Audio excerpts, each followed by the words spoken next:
आदिवासी भाई और बहनें पहुंचे हैं और हमारे बीच में त्रिपुरा से मिनिस्टर साहब और हमारे साथी युवा विधायक धनंजय जी, बाकी अन्य का तो मैं परिचय नहीं जानता, लेकिन आप सबका मेरी ओर से इस कार्यक्रम में लाख लाख जोहार, स्वागत और अभिनंदन करता हूं। आज इस कार्यक्रम का जो उद्देश्य है, हम पूरे देश के जो लोग हैं यहां सम्मिलित होके ये जो आदिवासी अधिकार दिवस है, इस अधिकार दिवस का क्या उद्देश्य है, ये क्यों मनाया जा रहा है और हमें सब मिलके हमारे देश में जो आदिवासी समुदाय हैं उनके लिए क्या कार्य करना है। बड़े दुख की बात है कि विश्व आदिवासी दिवस 1994 में घोषित हुआ और आदिवासी अधिकार दिवस 2007 में, और आज इतना समय हो गया, लेकिन हमारे समाज को ये जो दो दिवस हैं, इस दिवस के बारे में पूर्ण रूप से जानकारी नहीं दे पाए। इस देश का मूल मालिक है हम, इस धरती के जो मूल बीज हैं हम, लेकिन पूरे देश में हमारे समाज की जो स्थिति है, हमारी कम्युनिटी के अंदर काफी कमियां हैं, काफी अच्छाइयां हैं। हमें जिस तरीके से हमारे लोगों में जो अवेयरनेस आना चाहिए था, हमारे लोगों में एक चीज देखी हमने, हम लोग काफी राज्यों में बटे, धर्मों में बटे, आमने सामने संपर्क नहीं हो पाया। आज हमारे पूर्व वक्ताओं ने बताया कि किस तरह यूएनओ के अंदर हमारे जो जागरूक जो आदिवासी लोग थे, उन्होंने हमारे अधिकारों के लिए, हमारी पहचान के लिए किस तरह से वो वहां लड़े। अगर उस समय वो लोग हार मान लेते,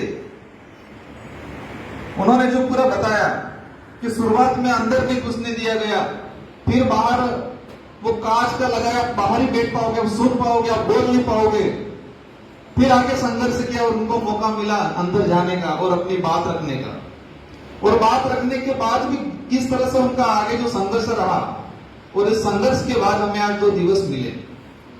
और ये जो कार्यक्रम है, विश्व अधिकार दिवस, आदिवासी अधिकार दिवस जो मना रहे हैं हम, इसके माध्यम से बहुत कम अवसर मिलता है, हम बहुत कम संख्या में यहाँ पहुंचे हैं, क्योंकि इस देश के प्रत्येक कोने से, प्रत्येक राज्य से 5-10 लोग साथी यहाँ पहुंचे हैं। और मेरी ओर से आप सबको कहना चाहूंगा कि हमारे समाज में, हमारे आने वाली पीढ़ी के अंदर हमें ऐसी ऊर्जा भरनी है, ऐसी ताकत भरनी है, हमारे अधिकारों के बारे में, हमारी संस्कृति के बारे में और हमारे इतिहास के बारे में हमारी आने वाली पीढ़ी को हमें बताना पड़ेगा। अगर हम हमारे आने वाली पीढ़ी को हमारे इतिहास के बारे में हम बताना शुरू कर देंगे और वो जान जाएंगे, तो अवश्य इस देश में, इस देश के जो वास्तविक मालिक हैं, इन मालिकों का एक दिन अवश्य अधिकार रहेगा और इस देश पे हम लोग राज करेंगे। आप सबको लगता होगा, मैं एक दक्षिणी राजस्थान भील कम्युनिटी से आता हूं। इस तरह कल का हमारा जो कार्यक्रम रहा था नागालैंड में, नागा और गोरा जनजाति, लेकिन हमारी बात बता दूं, हम 3-4 साल पहले, मतलब 5-6 साल पहले हमारे लोग अपने आप को आदिवासी कहना पसंद नहीं करते थे। हमारे पूरे देश में ये स्थिति है, यहाँ का जो आदिवासी है वो दूसरे राज्य का आदिवासी से अपने आप को अलग महसूस करता है, अपने आप को अलग मानता है। इस देश में छुआछूत जातिवाद है, लेकिन हमारे आदिवासी समाज के अंदर भी जो छोटे छोटे समूह हैं, उन समूहों में भी आपस में समन्वय नहीं है और अपने आप को ऊंच नीच की थोड़ी भावना रखते हैं।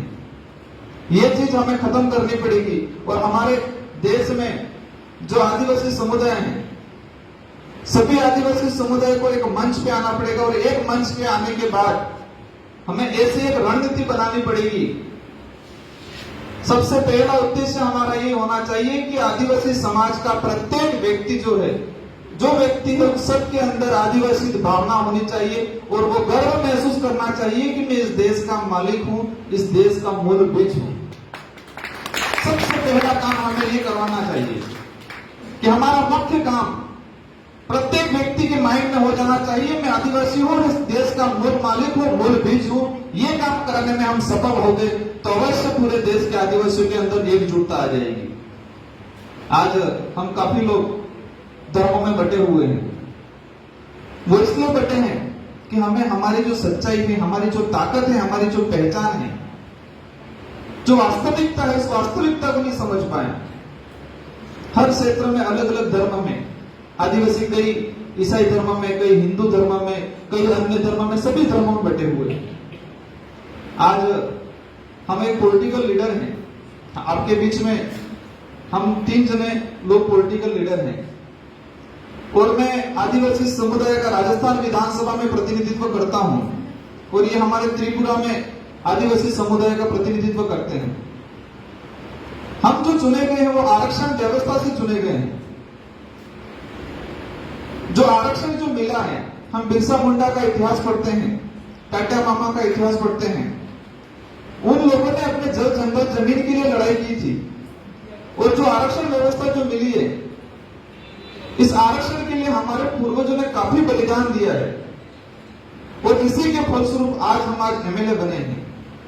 और एमएलए बनने के बाद हमें हमारी आने वाली पीढ़ी के लिए, और मुझे इतने कम एज में मुझे सौभाग्य मिला, मैं आज जो विधायक बना हूं, मैं उस हमारे पूर्वजों की वजह से जो लड़ झगड़ के आरक्षण प्राप्त किया और हमारे समाज की देन, आदिवासी समाज की देन थी, तो मुझे आज यहाँ एमएलए बनने का मौका मिला और मैं आज यहाँ पर प्रतिनिधित्व कर रहा हूं। क्योंकि हमारे लोगों ने वो ताकत पहचानी। हमारे एरिया में काफी जनजागरण हुआ आदिवासी समाज को लेके, एक प्रेम भावना बढ़ी। आज हम 2-3 राज्यों में बैठे हुए, भिल कम्युनिटी, महाराष्ट्र, एमपी, गुजरात, राजस्थान। तो आज पहले जो स्थिति थी कि राजस्थान का आदिवासी गुजरात में जाता था, भिल कम्युनिटी का तो इतना प्रेम भाव नहीं था, लेकिन आज वैचारिक इतना जनजागरण आ गया है कि राजस्थान का आदिवासी अगर गुजरात में जाएगा और वहां के आदिवासी मिलेगा, उसको इतना पता चलना चाहिए कि आदिवासी है, तो आज अपना भाई समझ के मान सम्मान करता है, क्योंकि एक वैचारिक जनजागरण आया। आज इस कार्यक्रम में जो साथी पहुंचे हैं, उन सभी को मैं एक ही संदेश देना चाहूंगा कि हमें देश लेवल पे एक इस तरह से कमेटी बनानी चाहिए, उस कमेटी के माध्यम से हमारे देश के अंदर जो आदिवासी समुदाय रह रहा है उसको किस तरह जागृत किया जाए। हमें व्यापारिक एक समन्वय बनाना चाहिए, हमें आर्थिक रूप से मजबूत होना पड़ेगा। हम कहते हैं इस देश के मालिक हैं, लेकिन हमारे इस देश में जो आदिवासी समुदाय रह रहा है, वर्तमान जो सरकारें हैं, जिस तरह से प्रताड़ित किया जा रहा है, सभी राज्यों में ये स्थिति होगी, हमारे राजस्थान में भी है। जो इस देश का मूल मालिक है उनसे जमीनें छीनी जा रही है, जल जंगल जमीन के लिए ही हम लड़ रहे हैं और वही हमसे छीन रहे हैं ये लोग। इसलिए हमें हर क्षेत्र में आना चाहिए, व्यापार में आगे आना चाहिए, राजनीतिक में आना चाहिए। हमारी सबसे बड़ी कमजोरी है, हम लोग काफी बटे हुए। हम यहाँ पे आके बात तो कर जाएंगे कि हमारे समाज के लिए ये करेंगे, वो करेंगे, लेकिन जो हमारे समाज के अधिकार जो है, उस अधिकारों को खत्म करने वाले संगठन हैं, हम उनको ही मजबूत करते रहते हैं नीचे। क्या करते हैं हम लोग? हम बातें करते हैं कि हमारे आदिवासी समाज को जागृत करना है, आज हमारे आदिवासी समाज को मजबूत बनाना है, हमारे आदिवासी आने वाली जो पीढ़ी है उस पीढ़ी के लिए कुछ कर गुजरना है। लेकिन हम हमारे क्षेत्र में जाके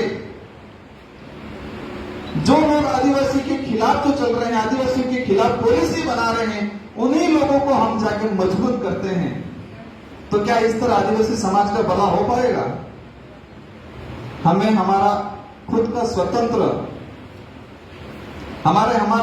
स्वतंत्र संगठन तैयार करने पड़ेंगे, हमें खुद को लड़ना पड़ेगा। और जो शक्तियां आदिवासी समाज के अधिकारों को, आदिवासी संस्कृति को खत्म कर रही है, उनके खिलाफ हमें खुल के लड़ना पड़ेगा।